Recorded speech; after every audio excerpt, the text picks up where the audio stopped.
Bismillahirrahmanirrahim. Assalamualaikum warahmatullahi wabarakatuh.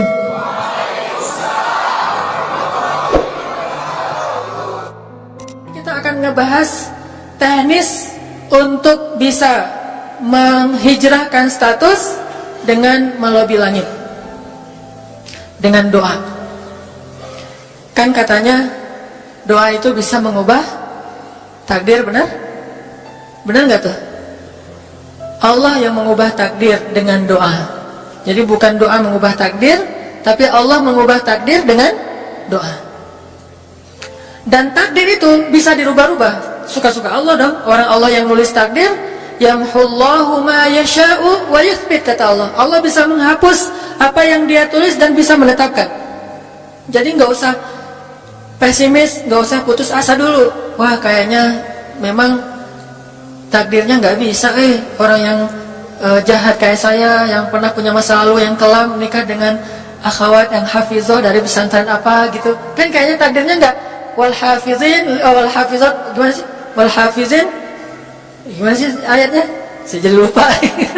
Orang yang soleh, orang yang menjaga diri dengan orang yang menjaga diri, orang yang soleh dengan orang yang soleh. Atau yibin litoyibat, maaf. Atau yibin litoyibat. Orang yang baik ketemu orang yang baik.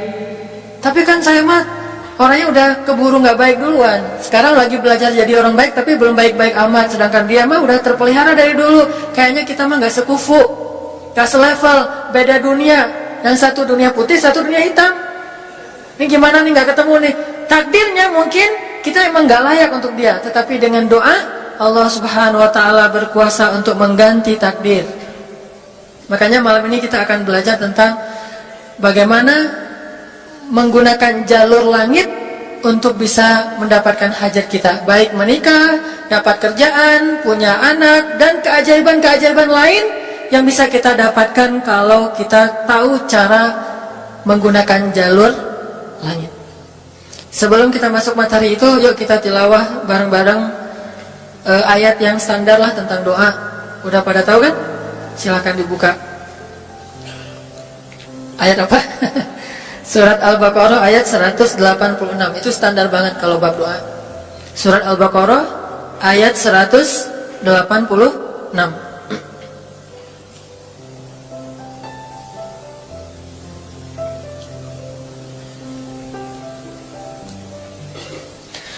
A'udzu billahi minasy syaithanir rajim.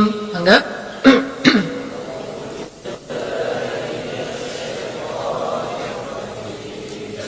Bismillahirrahmanirrahim.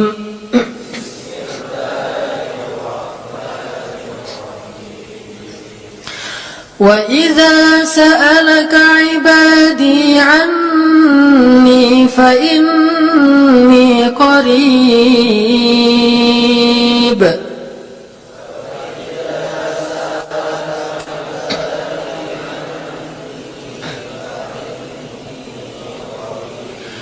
Ujibu da'watad da'i idza da'an.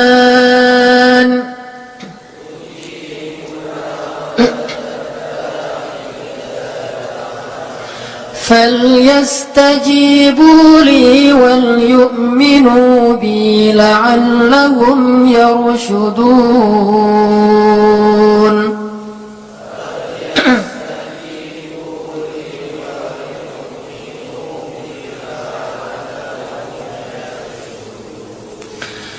Dan apabila hamba-hambaku bertanya kepadamu tentang aku, maka jawablah bahwasanya aku dekat.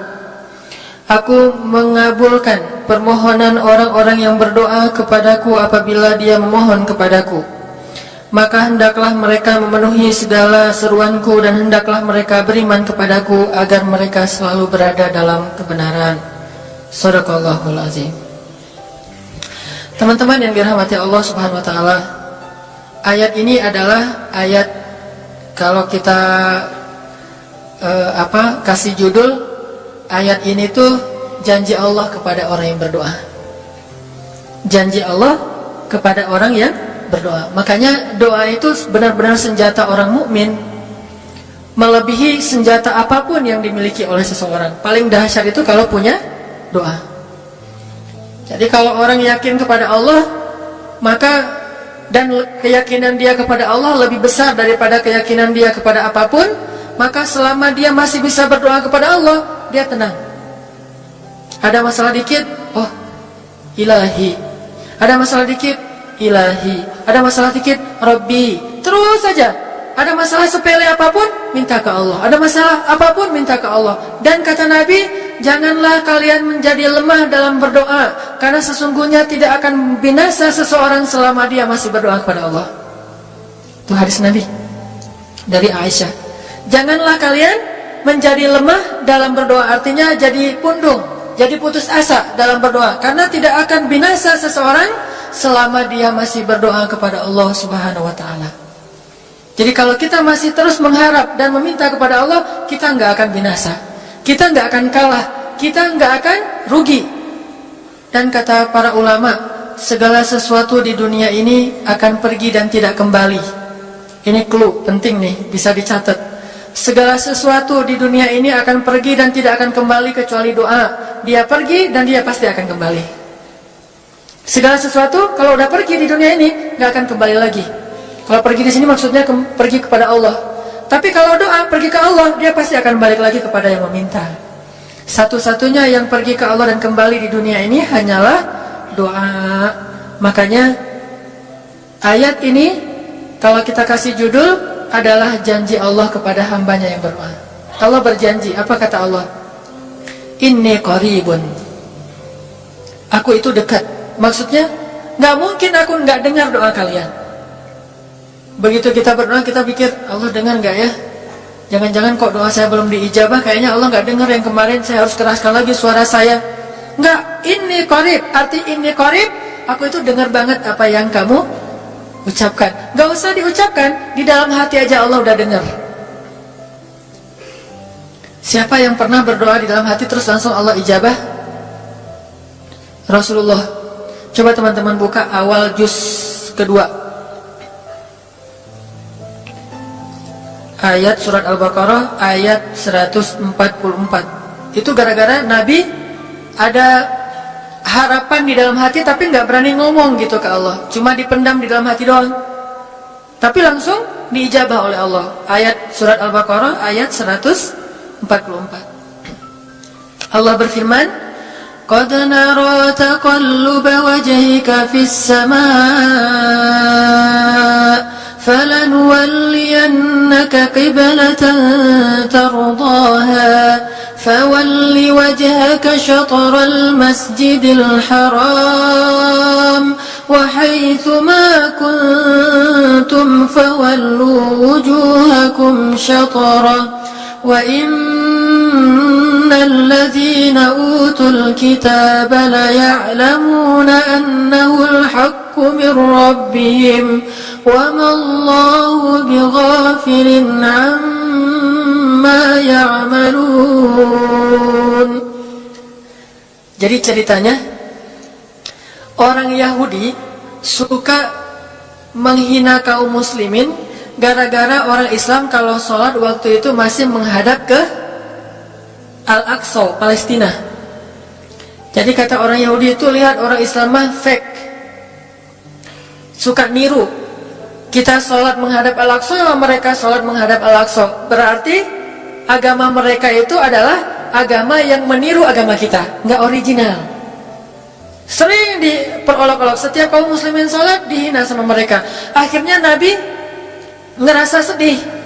Wah, gimana ya caranya? Sehingga setiap sore Nabi berdiri di suatu bukit, kemudian lihat ke langit. Cuma nggak ngomong, gini aja ke langit. Membatin. Bayangin, pernah nggak teman-teman membatin ke Allah? Ini yang harus kita coba lakukan. Belajar membatin kepada Allah. Itu romantis banget. Jadi duduk sendiri, Allah, ngomong gitu dalam hati.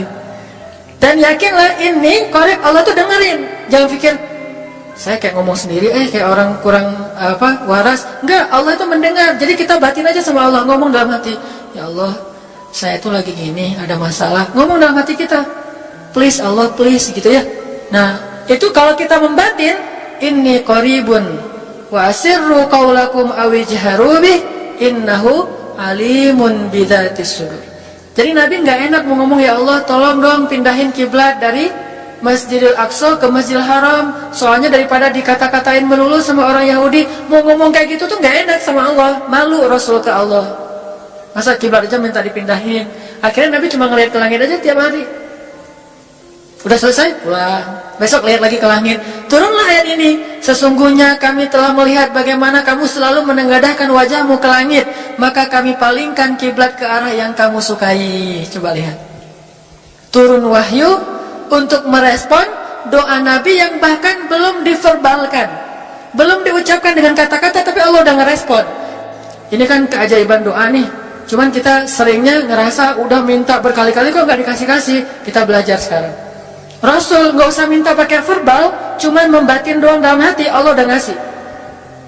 Pernah nggak teman-teman ngerasa kayak gitu? Ada kepengen sesuatu, tiba-tiba terwujud. Pernah kan? Tapi kepengennya yang baik-baik. Pengen misalnya, aduh, saya pengen banget umroh, cuman mau ngomong kayak gitu mah, saya mah orangnya kayaknya nggak mungkin bisa umroh kalau ngandalin harta. Orangnya nggak mampu, kerjanya juga pas-pasan. Gimana mau umroh, untuk makan aja susah. Tapi pengen banget dalam hati kita. Dan itu rindunya tuh rindu banget. Setiap kali ngelihat video atau tayangan di TV tentang umroh dan haji, menitikkan air mata. Saking kangennya ke Baitullah. Allah tahu itu dalam hati kita. Tiba-tiba ada jalan. Ada aja jalannya.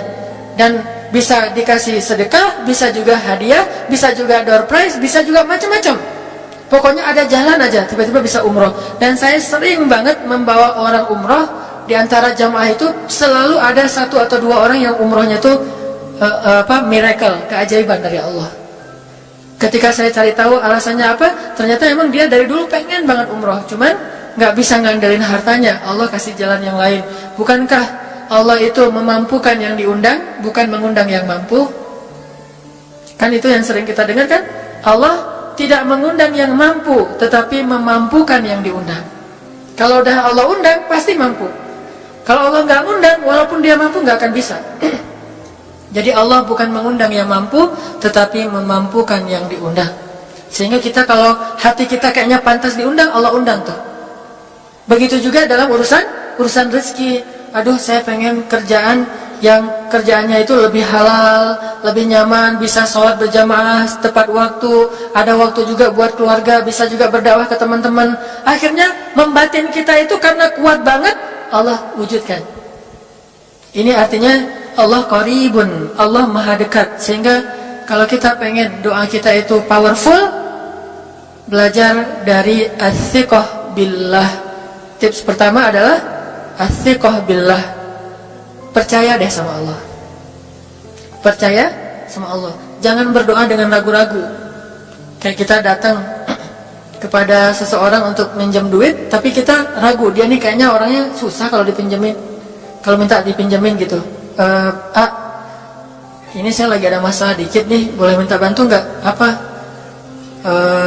Gimana ya ngomongnya? Susah ngomongnya tuh, ragu-ragu gitu kan ya. Akhirnya kita ngomongnya tuh nggak enak, nggak nyaman, membuat dia juga ngasih ke kita juga ragu-ragu. Akhirnya nggak nyaman tuh hubungan kita sama dia. Tapi kalau kita yakin banget sama dia orangnya baik, kalaupun dia nggak ngasih dengan cara yang kita minta, kita yakin bahwa dia tuh pasti akan nolong kita.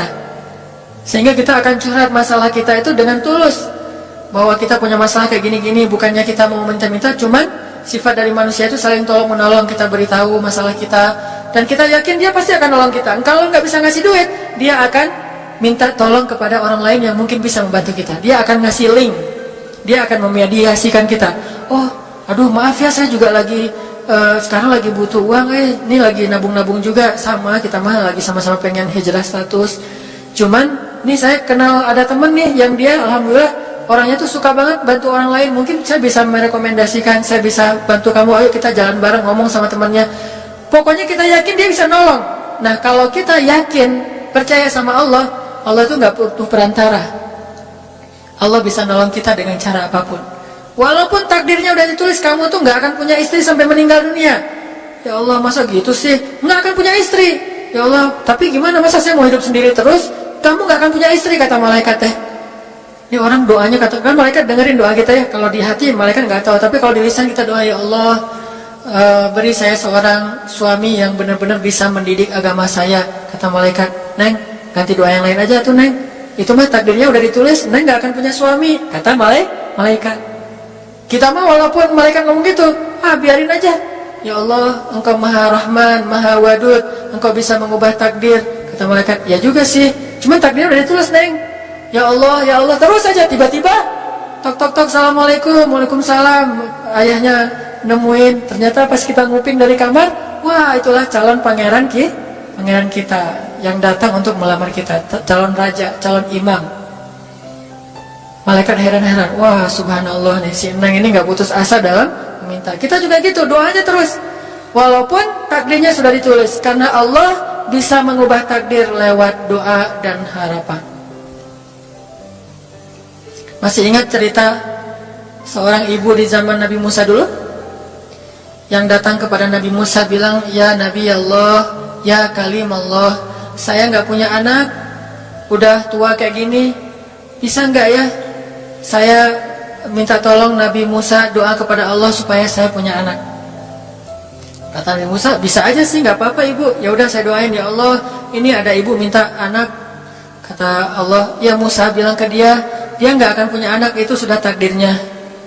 Kata Nabi Musa, ibu maaf, udah ada jawaban nih dari Allah. Gimana ya Nabi Musa? Allah bilang takdir ibu nggak akan punya anak. Oh gitu ya, ya udah deh pulang. Sampai di rumah, ya Rahim, ya Rahim, doa aja terus. Besok datang lagi, karena dia pengen tahu kabar dari langit. Nabi Musa itu bisa bicara ke langit. Ya Nabi Allah, saya mau tahu nih, kira-kira Allah sudah memperkenalkan belum ya permintaan saya? Permintaan apa? Pengen punya anak. Tapi kan kemarin udah, kata Allah takdirnya nggak akan punya anak. Ya coba aja dulu sekali lagi, siapa tahu sudah mau. Sekarang Allah memperkenankan. Wah ini benar-benar dia husnuzan sama Allah, siqah, percaya sama Allah, nggak percaya kepada yang lain, percaya sama Allah aja. Nabi Musa karena udah terus aja direngekin minta gitu, Nabi Musa bilang, ya Allah, ini ada ibu yang kemarin, gimana dong ya Allah? Kata Nabi Musa, kata Allah, ya Musa, takdirnya dia nggak akan punya anak. Bilang sama dia, ibu, udah terima aja takdir ibu nggak akan punya anak. Oh iya, pulang lagi. Ya Rahim, terus saja sepanjang malam, sepanjang hari doa, berhari-hari datang lagi kepada Nabi Musa. Ya Nabi Allah, udah berubah belum? Udah mau belum Allah ngasih saya anak? Kan udah kemarin takdirnya, tapi coba lagi sekali lagi aja. Nabi Musa minta lagi ke Allah, kata Allah masih yang sama, pulang lagi, nggak datang lagi ke Nabi Musa. Setelah beberapa bulan datang bawa bayi. Assalamualaikum, udah semangat sekarang, beda gitu ya. Kalau dulu Assalamualaikum, melas gitu ya. Sekarang Assalamualaikum, Nabi Musa. Kata ibu, ibu yang kemarin, ya itu siapa? Anak saya. Anak ibu, anak kandung maksudnya, bukan nyuri. Ini anak kandung saya, Nabi Musa. Wah, Nabi Musa nggak wah sih, subhanallah kalau Nabi Musa. Kalau saya mah wah gitu ya. Kalau Nabi Musa, Masya Allah. Nabi Musa tanya ke Allah, ya Allah, itu ibu yang kemarin katanya takdir nggak akan punya anak, kok bisa punya anak? Ceritanya gimana Allah? Ceritain dong, saya kok nggak update gitu informasinya. Kata Nabi Musa, Allah ngasih update. Kata Allah, Musa, setiap kali aku bilang dia nggak akan punya anak, dia terus berdoa dengan menyebut ya Rahim, ya Rahim. Allah itu kan senang banget dipuji, dan Allah lebih berhak untuk dipuji. Kalau kita senang dipuji nggak baik, kalau Allah senang dipuji emang punya hak untuk dipuji kan? Allah senang dipuji. Dia bilang ya Rahim, kamu bilang gak akan punya anak, dia bilang ya Rahim, terus saja berharap. Wahai Musa, sesungguhnya rahmatku mendahului takdir. Rahmatku mendahului takdir. Akhirnya dengan sifat Rahim, Allah mengubah takdir ibu ini. Walaupun secara ilmiah gak mungkin punya anak karena sudah menopause, tetapi Allah yang memiliki kekuasaan atas segala sesuatu. Nah, tips pertama adalah kalau kita pengen doanya powerful, melahirkan mukjizat dan keajaiban, adalah as-siqah billah, harus percaya sama Allah. Pertama, percaya bahwa Allah Subhanahu wa taala itu maha kuasa mengubah apapun yang dia kehendaki. Apa yang Allah ingin, masya Allah, kan pasti terjadi. Wa man lam yasha lam yakun. Kalau Allah nggak pengen, nggak akan terjadi. Jangan suuzon sama Allah terus bilang, nggak enak banyak minta, amal saya sedikit, mending saya beramal aja nggak usah banyak minta. Jangan memperlakukan Allah seperti kita memperlakukan makhluk. Orang kalau kita banyak minta, dia akan kesulitan. Lama-lama dia akan merasa terganggu. Tapi Allah kalau nggak diminta, dia marah. Manusia kalau kita minta banyak-banyak, dia marah. Allah kalau kita nggak minta, dia malah marah. Masya Allah ya, luar biasa. Allah tuh senang banget kalau hambanya meminta. Sehingga di antara hamba yang paling Allah cintai, di antara hamba-hambanya, hamba yang paling banyak menengadahkan wajah dan telapak tangannya. Ilahi, ilahi, minta sama Allah. Allah tuh suka banget diminta. Orang yang suka meminta itu bahasa Arabnya awwahun. Inna Ibrahim la awwahun halim. Ibrahim itu hamba yang awwahun halimun. Awwah, halim. Halim itu artinya menahan amarah. Awwah, da'a. Da'a artinya banyak berdoa. Kalau da itu berdoa. Kalau da'a senang banget doa. Ada masalah dikit, ilahi, Rabbi, ngadu aja ke Allah, manja gitu. Dan Allah tuh senang banget dengan hamba yang kayak gitu. Sehingga sampai Nabi mengatakan, mintalah kepada Allah walaupun cuman garam. Garam aja minta ke Allah. Sepele banget masalah kita. Ya Allah, mudah-mudahan nanti nggak macet ya. Minta sama Allah. Kok macet ya Allah? Ya biar kita sabar. Udah tahu jam macet, berangkatnya telat gitu ya. Jangan salahin Allah. Tapi minta, bilang kan, biasakan kita tuh komunikasi sama Allah dengan manja. Ya Allah, mudah-mudahan saya bisa jawab ujiannya. Udah belajar sih ya Allah, cuma nggak tahu kan, semuanya di tanganmu. Minta ke Allah. Bismillahirrahmanirrahim. Makan ya Allah, ini rezeki darimu. Makasih ya, makan.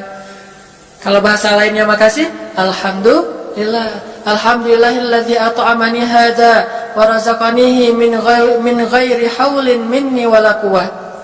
Hafal tuh? Kalau nggak hafal, udah aja bismillah lah. Alhamdulillah gitu. Bismillah ya Allah, masya Allah ini rezeki darimu. Udah selesai makan, udah sendawa gitu. Alhamdulillah, Allah baik banget. Ngomong sama Allah, sering-sering komunikasi sama Allah. Dan Allah itu wa huwa ma'akum aynama kuntum. Dia bersama kalian dimanapun kalian berada. Bersama ya, bukan ada. Kalau ada itu beda. Allah di mana-mana itu beda. Tapi Allah bersama kalian itu artinya Allah melihat, Allah mendengar, Allah menyaksikan, Allah mencatat, Allah maha menilai bersama kita. Kalau ada, dia bertempat. Sehingga nanti kalau ada anak bilang, "Mah, Allah di mana?" Allah ada di mana-mana, Dek. Tadi dia malah karena cerdas, kalau gitu di WC juga ada, kan nggak boleh kan? Ini jawaban yang keliru, kurang filsafat. Allah itu bukan ada di mana-mana. Allah bersama kita dimanapun kita berada. Itu beda. Kalau bersama, ma'iyah artinya Allah melihat, menyaksikan, mendengar, menghargai, dan terus memelihara dimanapun. Sehingga nggak usah khawatir bahwa ini mah nggak di masjid, nggak apa-apa. Selama bukan di tempat yang najis, seperti di kamar mandi atau di mana yang tempat-tempat yang nggak boleh, kita itu mah nggak.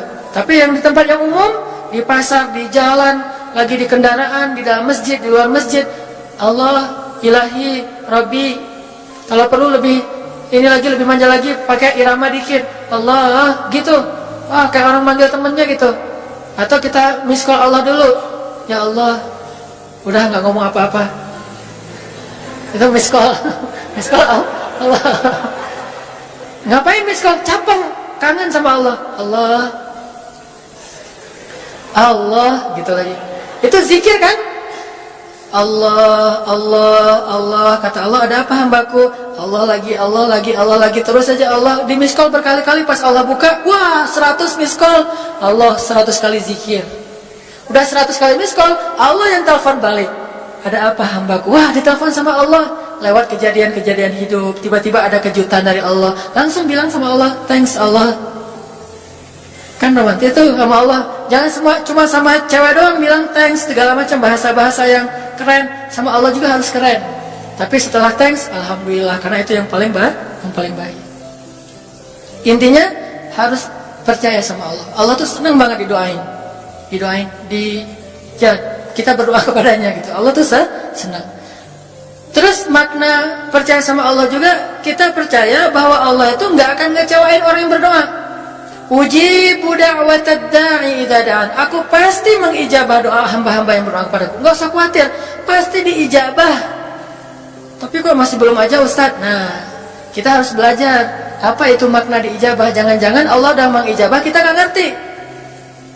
Kayak ada analogi tentang orang yang tenggelam, terus dia meninggal sambil menuduh Allah, Allah kok nggak nolong saya, bukankah aku sudah mengirim pelampung?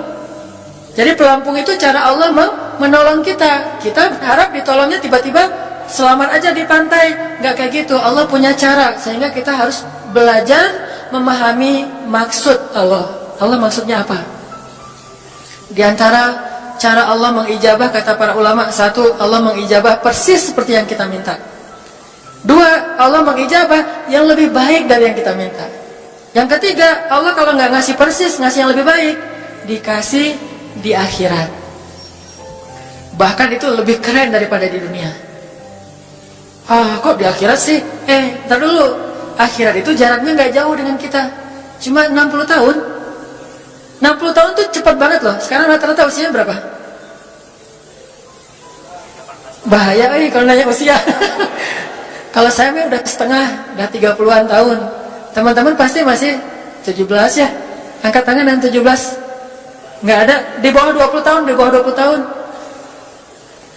Yang di atas 40. Gue nggak berani angkat tangan, ada sih. Artinya waktu 60 tahun itu nggak lama, sebentar doang.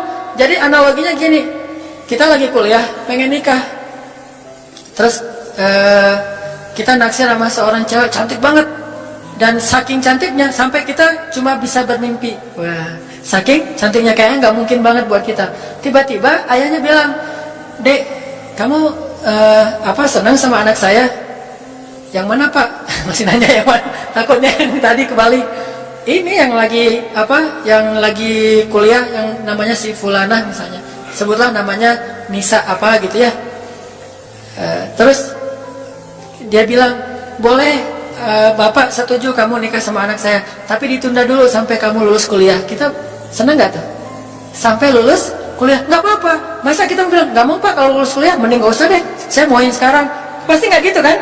Karena kita tahu ini cantik banget, keren banget, soleha banget, idola banyak cowok-cowok di kampus, dikasih buat kita. Syaratnya cuma satu, tunggu lulus kuliah 4 tahun lagi. Pasti kita akan sabar banget menanti itu. Gak mungkin kita bilang, "Pak, Bapak kalau nawar yang serius dong, 4 tahun lah lama tuh Pak." Yang kedua, tips supaya doa kita powerful. Kalau doa sama Allah itu yang romantis. Bahasa Arabnya munajat, curhat sama Allah. Dan doa itu ibadah, bukan sekedar permintaan, bukan cuma request, tapi ibadah. Jadi kalau orang rajin doa sama Allah itu akrab sama Allah. Dan kalau akrab jadi romantis sama Allah, enak gitu, hubungannya dengan Allah tuh adem banget, nyaman banget. Pas dia berdoa, "Ilahi," gini ngomong kayak Nabi Zakaria yang tadi di surat Maryam pas sholat rakaat kedua. Apa kata Zakaria? Ini bentuk curhatnya Zakaria. Qala rabbi inni wahana al-'azmu minni washta'ala ar-ra'su shayba wa lam akun bidu'aika rabbi syaqiyya. Nabi Zakaria doa romantis, suaranya pelan. Wadhkur fil dzikru rahmati rabbika 'abdahu Zakaria idz nada rabbahu nidaan khafiyya. Nidaan khafiyya. Zakaria itu kalau doa tuh lirih banget suaranya, lembut banget. Jadi duduk sendiri, "Ilahi ya Allah," bersenandung seperti Nabi Daud. Romantis sama Allah, bukan "Ya Allah." Itu mah doa khusus untuk perang, itu mah doain Palestina, doain Suriah itu harus tegas. Kayak Nabi kalau berdoa itu dengan menelunjuk. Kadang Nabi mengangkat tangan, kadang Nabi mengangkat kedua tangan sampai tinggi, kadang Nabi nggak mengangkat tangan, kadang Nabi memakai telunjuk. Semuanya itu sunnah. Jangan kita saling debat masalah, nggak boleh angkat tangan. Kadang Nabi mengangkat tangan, kadang Nabi tidak mengangkat tangan, kadang Nabi malah menunjuk gini. Kalau urusannya bab perang, biasanya gini, "Ya Allah, ya Allah," bukan nyuruh Allah ya. Beda kesannya nunjuk Arab dengan nunjuk Indonesia. Kalau Arab, ngapain lu nunjuk gue, kan gitu ya. Kalau Allah mah nggak kayak gitu. Allah pakai bahasa Arab, jadi pakai filsafat Arab. Nunjuk itu maknanya sangat berharap dan tegas gitu. Jadi kita doa pelan, "Ya ilahi inni wahanal 'azmu minni واشتعل الرأس شيبا ولم أكن بدعائك رب شقيا. Ya Allah, tulang saya sudah lemah, rambut saya sudah beruban semuanya, tidak ada satu helai pun yang hitam. Tapi saya belum pernah berputus asa dari berdoa kepadamu ya Allah. Ini namanya curhat. Wa inni khiftul mawaliya min warai. Ya Allah, saya takut banget kalau saya meninggal tidak ada yang meneruskan dakwah saya, sedangkan Bani Israel itu mudah tergelincir. Fahabli min ladunka waliya. Ya Allah, beri saya seorang anak, walaupun istri saya sudah mandul, tapi saya terus berharap kepadamu ya Allah. Ya Allah, please gitu. Waj'alhu rabbi radhiya. Ya Allah, jadikan anak itu yang sangat engkau ridhai. Minta Nabi Zakaria ke Allah. Tiba-tiba dapat kejutan. Ya Zakaria, inna nubashshiruka bi ghulam. Wahai Zakaria, bergembiralah, kamu akan punya seorang anak laki-laki. Itu hasil curhat ke Allah.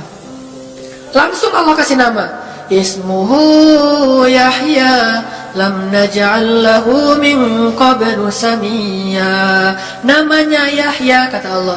Jangan cari lagi di Google. Udah ada namanya tuh, nggak perlu lagi nyari dia googling gitu nama yang bagus apa gitu kan ya. Lagi serius-serius. Ismuhu Yahya, itu sebaik-baik nama, namanya datang dari langit. Ismuhu Yahya lam naj'al lahu min qablu samiyya. Belum pernah ada anak sesoleh dia di muka bumi. Wah, ini first nih, anak paling soleh. Terus kata Allah, wahananan, anaknya lemah lembut, wa zakatan, anaknya suci, wa taqiyya, anaknya bertakwa, namanya Hanan At-Taqi. Itu mah doa ya, bukan GR. Karena saya juga belum bertakwa. Hanya Allah yang tahu siapa yang paling bertakwa. Terus apalagi sifatnya? Wa barram biwalidayhi, anaknya sangat berbakti kepada orang tua. Allah kasih spesifikasi anak yang Allah pengen ngasih ke Zakaria. Itu luar biasa sifat-sifatnya. Wa barram biwalidayhi, enggak pernah nyakitin orang tua. Walam yakun jabbaran 'asiyya, enggak pernah berlaku kasar, tidak pernah bermaksiat, enggak pernah berdosa tuh Yahya. Wassalam, Allah menjaga dia. Wassalamun alaihi yauma wulida, Allah jaga dia ketika dia lahir. Wa yauma yamutu, ketika dia wafat. Wa yauma yub'atsu hayya, ketika dia dibangkitkan. Wah, ini dijamin dunia akhirat sama Allah. Hasil munajat. Allah kasih kejutan yang paling istimewa. Makanya bermunajatlah kepada Allah. Ya Allah, titikan air mata, ngomong sama Allah masalahnya apa. Ya Allah, saya pengen nikah banget. Bukan apa-apa ya Allah, saya pengen punya keturunan yang soleh-solehah. Saya pengen sholat berjamaah waktu tahajud. Saya pengen diimami oleh seorang imam yang baik bacaannya, yang soleh. Saya pengen mendidik anak saya berdua dengan pasangan saya. Saya pengen, yang baik-baik sebutin. Pengennya kita, hajat kita itu apa. Cuman ya Allah, saya kurang modal. Ngomong Allah udah gitu. Gak apa-apa pakai gaya-gaya kita sendiri, gaya Sunda, gaya apa, bebas lah. Ya Allah, kurang modal banget, gimana nih ya Allah, tapi kan engkau maha kaya ya Allah, bilang gitu. Dan Allah akan mengatakan, lihat hambaku memujiku. Kan kayak kita bilang, alhamdulillahi rabbil alamin. Allah bilang, hambaku memujiku. Ar-Rahmanir-Rahim, hambaku mengagungkanku. Maliki yaumiddin, hambaku gimana sih hadisnya tuh, kan gitu kan ya. Allah merespon setiap ucapan hambanya. Jadi kita bilang, tapi kan engkau maha kaya ya Allah. Oh iya benar. Cuman saya belum juga nemu siapa calonnya ya Allah. Tapi kan engkau maha tahu ya Allah. Oh iya. Nanti Allah tiba-tiba dalam mimpi disebutin gitu. Wah, jelas spesifikasinya, wajahnya kayak gini, senyum-senyum ke kita di dalam mimpi gitu ya. Terus kasih kartu nama. Pas kita bangun ternyata kartu namanya ada di tangan kita. Cie, kayak di film. Bisa gitu. Tiba-tiba ke-save di HP kita ada nama yang saya perasaan nggak pernah nge-save nomor ini deh. Malaikat yang nge-save. Itu semuanya mukjizat dari Allah. Nggak usah khawatir. Allah punya cara. Tadi mah walaupun herai, tapi sebetulnya pesannya adalah Allah itu punya banyak cara untuk menolong hambanya. Tidak usah kita atur gimana caranya. Bukan kita yang mengatur caranya, kita hanya bermohon kepada Allah. Allah yang punya sekian banyak cara. Allah bisa pakai cara ilmiah, bisa cara yang tidak ilmiah, bisa cara yang berlawanan dengan ilmiah. Ilmiah itu kan ciptaan Allah. Jadi jangan mengukur dengan logika kita, tapi mengikhtiar dengan logika kita harus. Kalau ikhtiar harus ilmiah. Tapi kalau iman gak perlu ilmiah. Sakit, ikhtiarnya ke dokter, tapi yakinnya gak boleh yakin sama dokter. Ikhtiarnya seilmiah mungkin, tapi imannya gak boleh ilmiah, Rabbaniyah. Allah berkuasa dengan ilmiah, tanpa ilmiah bertentangan dengan ilmiah. Allah bisa menciptakan seseorang dari ayah dan ibunya, bisa tanpa ayah tapi punya ibu doang seperti Isa. Atau bisa gak punya ayah, gak punya ibu seperti Adam. Allah bisa menciptakan onta dari induknya, bisa keluar dari batu seperti untanya Nabi Soleh. Allah maha kuasa, makhluk tidak kuasa. Minta sama Allah dengan harapan-harapan yang indah. Munajat. Ini sekarang coba kita dengar bagaimana munajatnya Nabi ketika pulang dari Taif. Nabi itu kan sedih banget pulang dari Taif.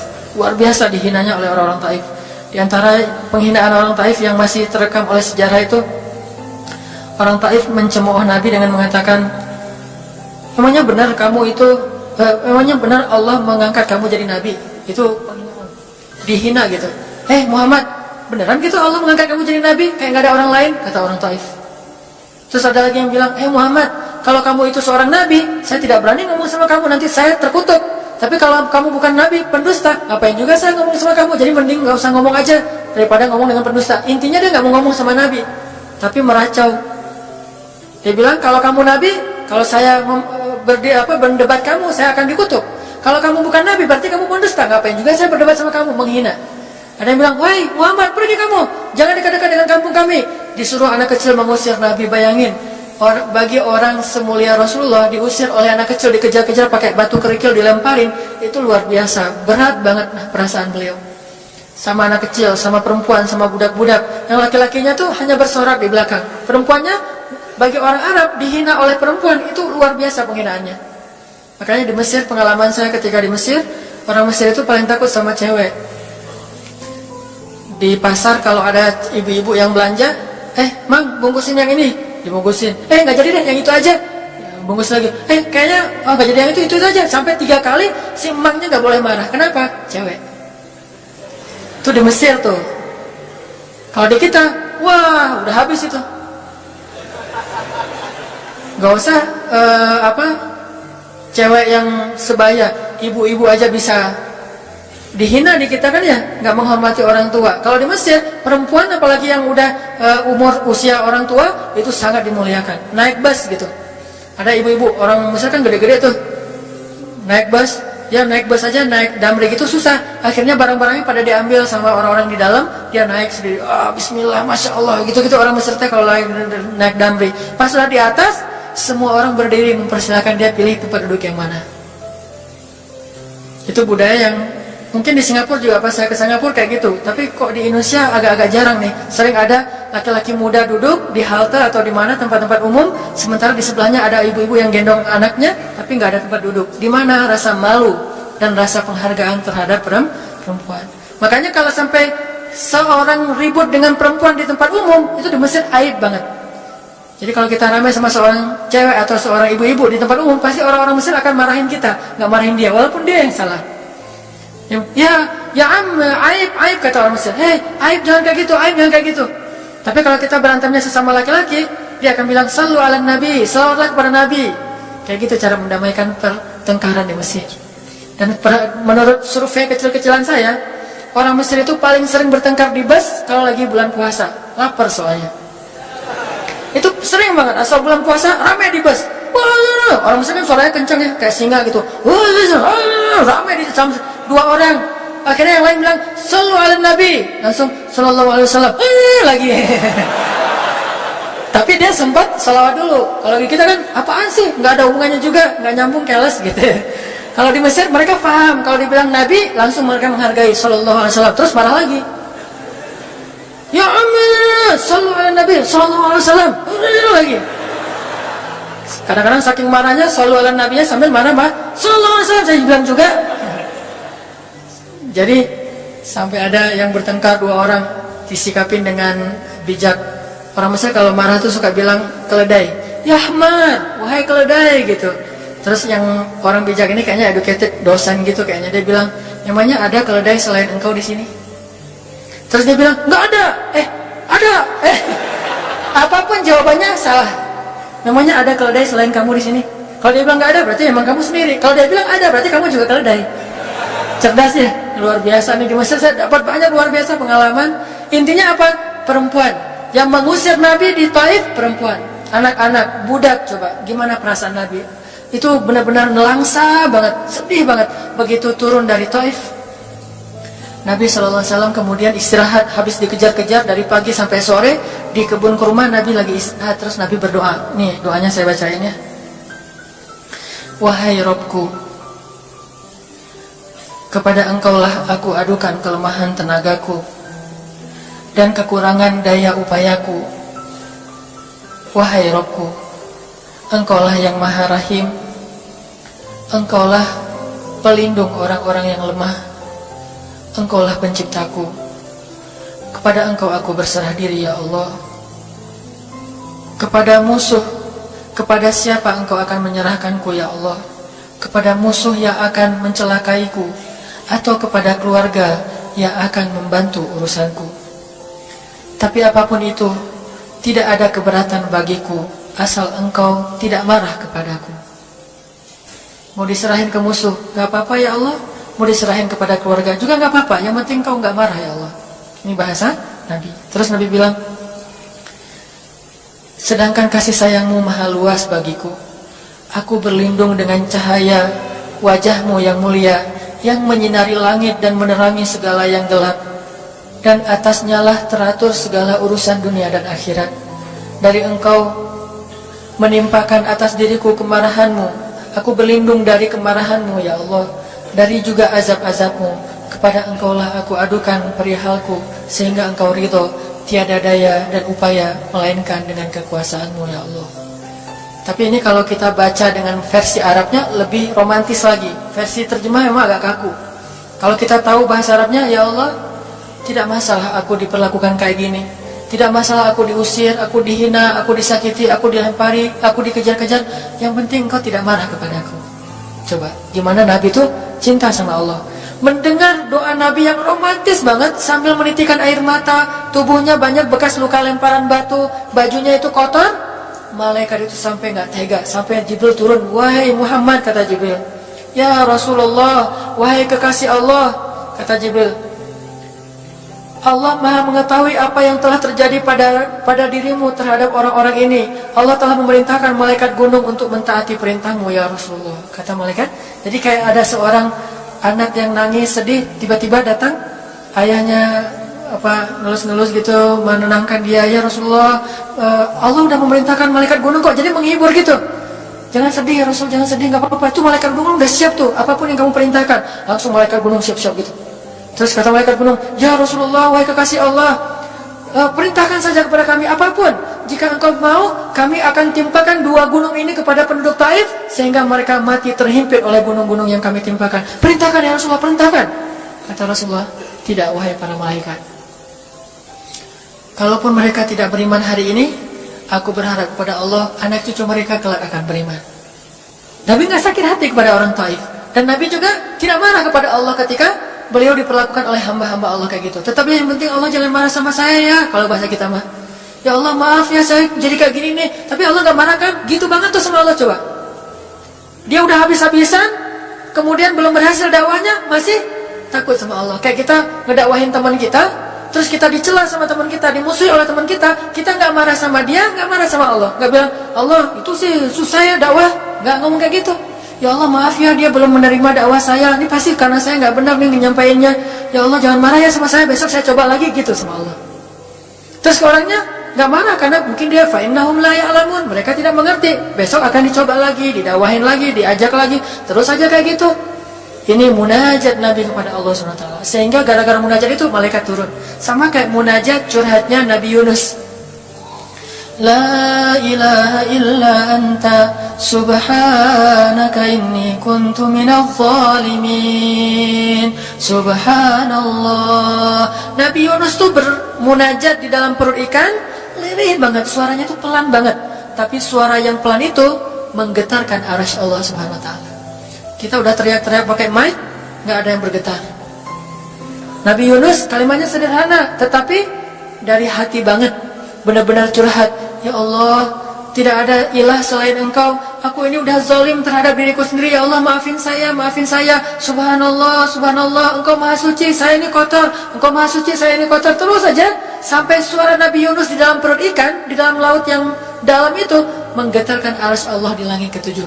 Tiba-tiba malaikat arasy bertanya, suara siapa ini ya Allah? Begitu indah, begitu lembut, meminta ampun kepadamu ya Allah. Kata Allah, itu suara hambaku Yunus. Apa yang dia minta ya Allah? Dia minta ampun kepadaku. Ya Allah, please ampunin dia ya Allah, please. Kata malaikat-malaikatnya. Semua malaikat meminta ampun untuk Yunus alaihissalam. Sehingga kemudian Allah mengatakan, ya sudah, aku ampuni dia. Tiba-tiba Nabi Yunus diselamatkan. Curhat sama Allah. Kalau ada masalah, bilang ke Allah, apapun, ya Allah. Duduk sambil bersandar di pohon, ya Allah, coba buka surat Al-Qasas. Gimana Nabi Musa itu suka curhat kepada Allah. Surat Al-Qasas, surat 28 ya. Ayat ini ya. Ayat 16 coba. Ketika Nabi Musa nggak sengaja bunuh orang Kipti, Egyptian. Rabbi, inni zalamtu nafsi, faghfirli ya Rabbi. Ya Rabbi, saya tuh udah zalim, maafin saya ya Allah, ampuni saya. Ada masalah dikit, ngomong ke Allah. Habis ada kesalahan, ngomong ke Allah. Terus dia bilang lagi, Rabbi, ayat 17, bima an'amta alayya falan akuna zahiran lil mujrimin. Ya Allah, janganlah Engkau jadikan aku termasuk orang-orang yang berdurhaka atau berbuat dosa. Udah. Terus ada masalah lagi. Nabi Musa diusir dari Mesir, dikejar-kejar sama tentara Firaun di ayat 21. Apa kata Musa? Rabbi, najjini minal qaumiz zalimin. Ya Rabbi, selamatkan saya dari orang-orang yang zalim. Ngomong lagi ke Allah. Udah, Nabi Musa pergi sekarang. Kemana perginya? Dari Mesir ke Yordania, Madian kalau bahasa dulu. Pergi tuh. Begitu pergi ke Madian, bilang lagi ke ayat 22. Asa Rabbi ayyahdiyani sawa asabil. Mudah-mudahan Allah kasih saya jalan ya.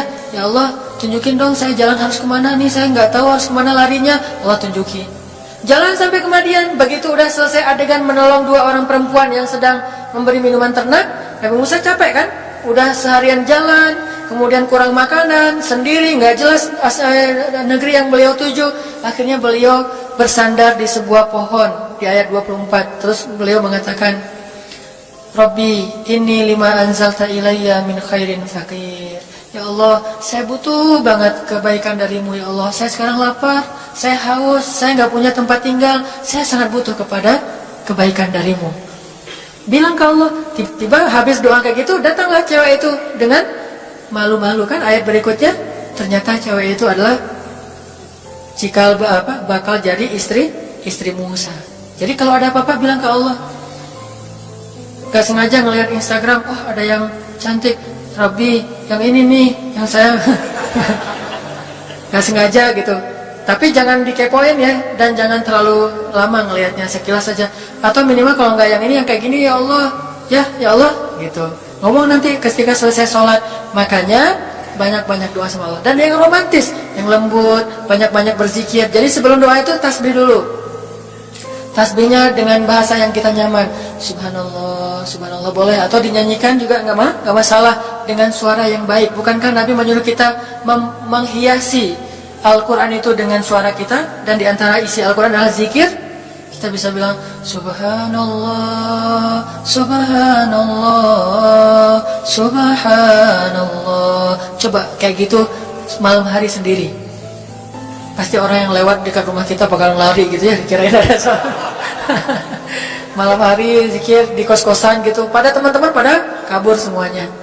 Dikirain ada yang gentayangan Subhanallah, subhanallah, subhanallah. Jadi kalau teman-teman bersiul, bersiullah dengan zikrullah, daripada kita bersiul dengan lagu-lagu yang misalnya hanya irama biasa kan ya. Saya udah nggak hafal ya lagu-lagu terbaru. Yang dulu-dulu mah yang saya tahu paling kau hancurkan hatiku, hancurkan ya. Nah gitu aja bersiulnya di mobil, kau hancurkan hatiku.